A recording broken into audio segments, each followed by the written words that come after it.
The narrative begins not with a prophet in prayer, but with a king in terror.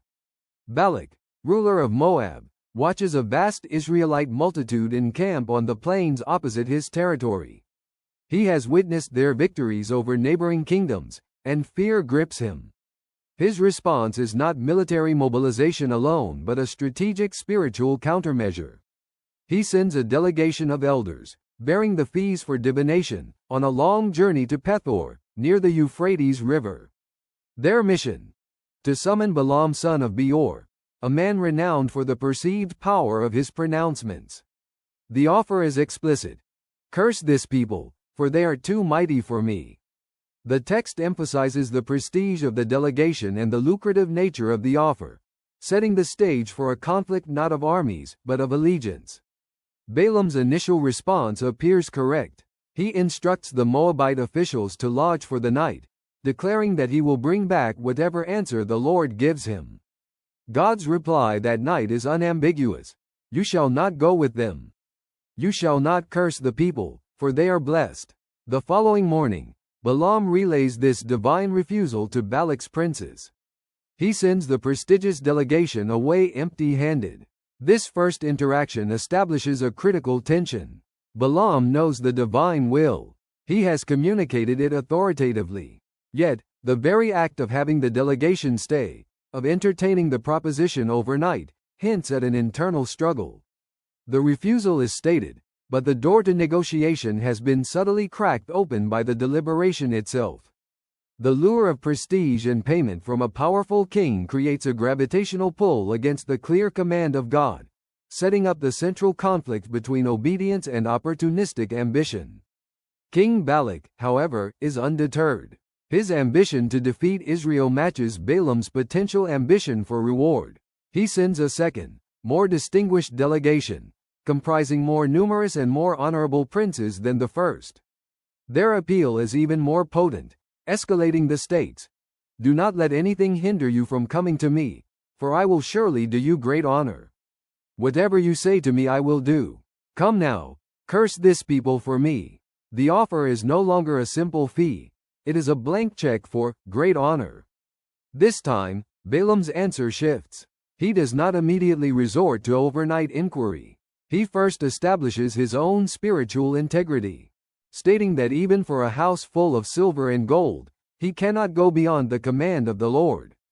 The narrative notes his adherence to the previous instruction, yet the declaration feels like a man trying to convince himself as much as his visitors. He then consults God a second time, and the divine response becomes the pivotal moment of testing. God's permission is granted. If the men have come to call you, rise and go with them. But only the word that I speak to you, that you shall do. The text is deliberately ambivalent. On the surface, it is a conditional, yes. Yet the phrasing carries a tone of divine allowance rather than endorsement. This is the theological principle of God's permissive will in stark relief. God does not redirect Balaam's heart. He allows Balaam to proceed down the path his own desires are already choosing. The test lies in Balaam's ability to discern the difference between divine sanction and divine tolerance. A heart fully aligned with God would have recognized the danger in this qualified permission. It would have remembered the absolute no, and understood that the new yes was a concession to human stubbornness, not a reversal of divine intention. Balaam fails the test. His ambition, stirred by the promise of great honor, interprets the conditional allowance as a full endorsement. The narrative emphasizes his swift action. So Balaam rose in the morning and saddled his donkey and went with the princes of Moab. There is no further deliberation, no wrestling with the ambiguity of the response. The man who moments ago boasted of his fidelity now eagerly saddles his own animal and sets out. The failure is one of spiritual discernment. Ambition blinded him to the nuance of God's communication. He heard what he wanted to hear, the permission to go, and minimized the critical condition. Only the word that I speak to you. He presumed upon God's ultimate control over his speech while ignoring the warning inherent in the journey itself. This misstep demonstrates how a desire for personal gain can corrupt the interpretation of divine guidance, turning a test of character into a trap. The journey toward Moab, a path paved with ambition, immediately encounters a supernatural obstacle. The anger of the Lord is kindled because Balaam is going. This is the visible consequence of his misinterpretation. Yet the prophet, so focused on his destination and the honor awaiting him, is utterly blind to the spiritual reality unfolding around him. The angel of the Lord takes a stand in the road as an adversary against him. Balaam, the seer, does not see. His donkey, a beast of burden, does. The narrative shifts to the donkey perspective, creating profound theological irony. The animal sees the angel standing in the path with a drawn sword and turns aside into a field.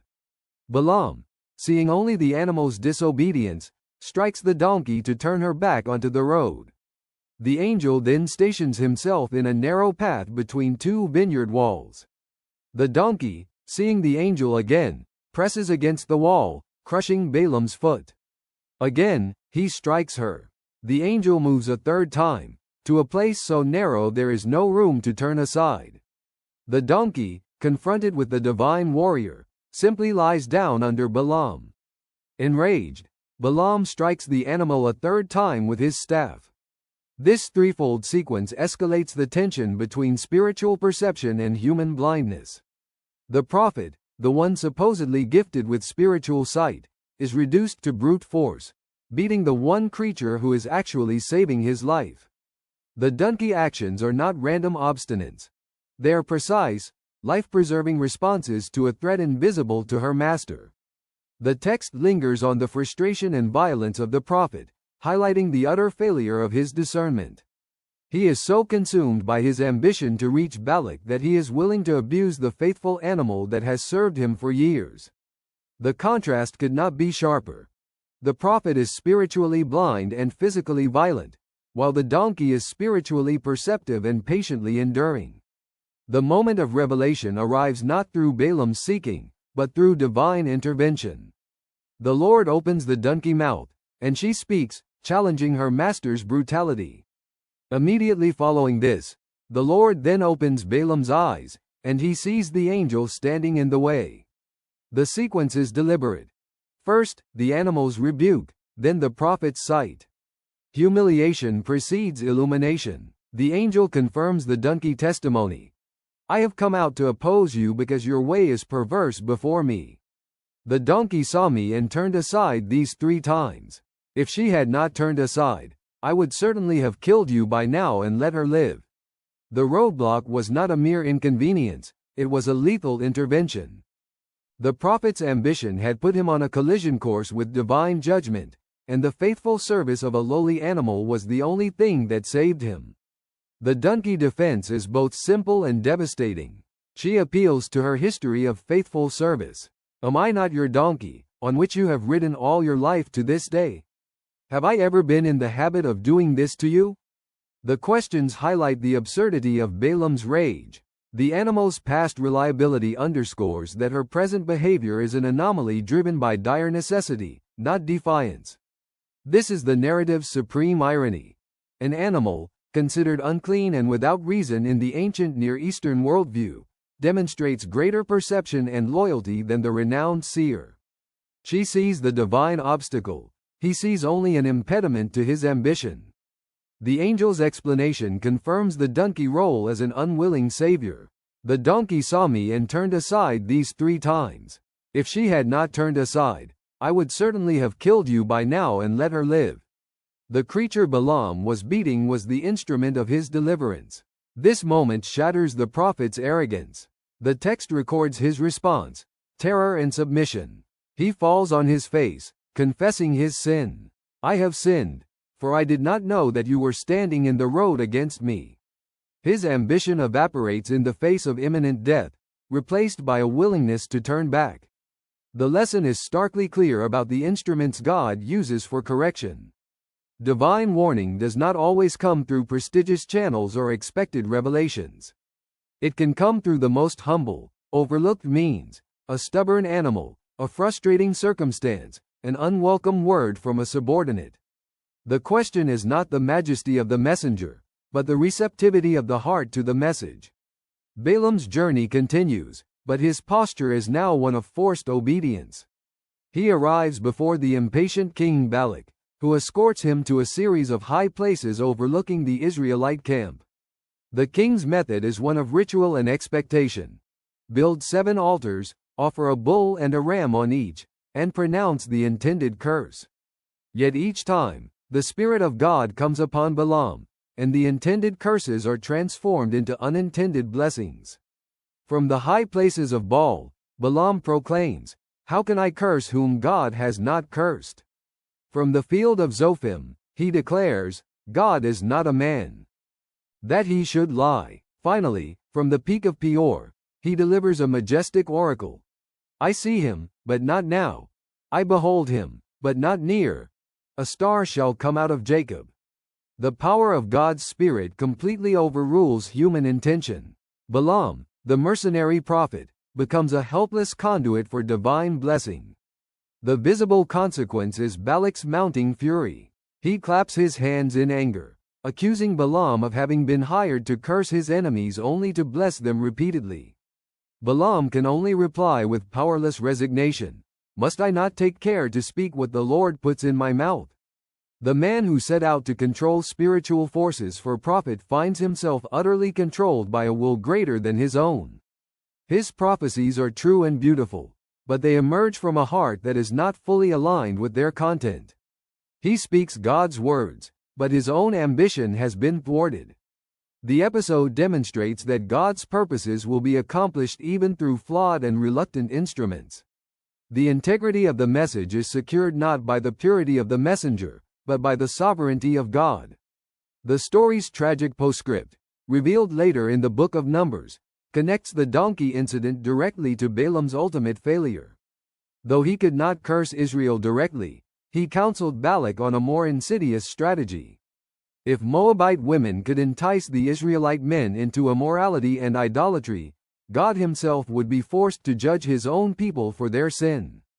This counsel leads to the sin at Peor, a devastating plague, and the death of 24,000 Israelites. Balaam's ambition, blocked from the front door, found a back door. He achieved his reward by engineering the spiritual downfall of God's people. This final act reveals the true nature of his disobedience. It was not a momentary lapse but a persistent rebellion of the heart. He had given verbal assent to God's sovereignty, but he never surrendered his desire for personal gain. The lesson is that partial obedience is ultimately disobedience. Going through the motions of prophecy while the heart seeks its own counsel is a dangerous compromise. Balaam's story ends in ignominy. He is killed by the sword when Israel conquers Midian. The man who blessed Israel with his mouth was destroyed by the very nation he blessed, a victim of the unchecked ambition he refused to relinquish. The key takeaway is that divine correction often comes through the most unexpected and humble means. The challenge is to examine what donkeys we might be ignoring in our own pursuit of ambition. The cost of ignoring them, as Balaam learned, is far greater than any reward we seek.